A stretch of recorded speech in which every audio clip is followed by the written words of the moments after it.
ഗർഭിണികളുടെ രക്തം മാടന് ഒരുപാട് ഇഷ്ടമായിരുന്നു.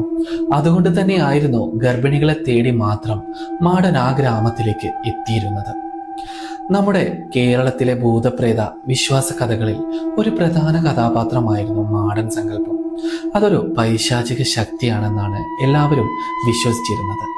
അതുകൊണ്ട് തന്നെ അന്നത്തെ കാലത്ത് വീട്ടിലുള്ള പഴയ മുത്തശ്ശിമാരും അമ്മമാരും ഗർഭിണികളോട് പറയാറുണ്ടായിരുന്നു, സന്ധ്യ മയങ്ങിയതിനു ശേഷവും ഗർഭിണികളാരും പുറത്തേക്ക് ഇറങ്ങരുതെന്ന്. ഒരുപക്ഷെ പുറത്തേക്ക് ഇറങ്ങേണ്ട സാഹചര്യം വരികയാണെങ്കിൽ ആണുങ്ങളോ അല്ലെങ്കിൽ വീട്ടിലെ മുതിർന്ന സ്ത്രീകളോ കൂടെ ഉണ്ടായിരിക്കണമെന്ന് പറയാറുണ്ടായിരുന്നു.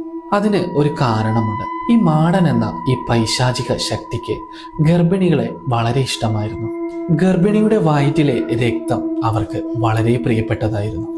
അതുകൊണ്ട് എല്ലാ രാത്രിയും ഗർഭിണികളുള്ള വീടുകളിൽ ആ മാടൻ വന്ന് വിചിത്രമായ പല ശബ്ദങ്ങളും, അതിൽ പ്രത്യേകിച്ച് നമ്മളെ ഏറെ അറിയുന്ന നമ്മുടെ പ്രിയപ്പെട്ടവരുടെ ശബ്ദം ഉപയോഗിച്ച് അവർ നമ്മളെ പുറത്തേക്ക് ഇറക്കുമായിരുന്നു.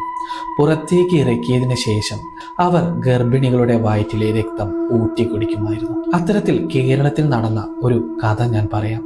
എന്നാൽ അതിവിടെയല്ല. അതിൻ്റെ മുഴുവൻ കഥയും നമ്മുടെ മരിച്ചിട്ടും കാത്തിരിക്കുന്നവർ എന്ന യൂട്യൂബ് ചാനലിൽ ലഭ്യമാണ്. ഇത്തരത്തിലുള്ള കഥകൾ കേൾക്കാൻ നിങ്ങൾക്ക് ഇഷ്ടമാണെങ്കിൽ കൂടെ കൂടാം.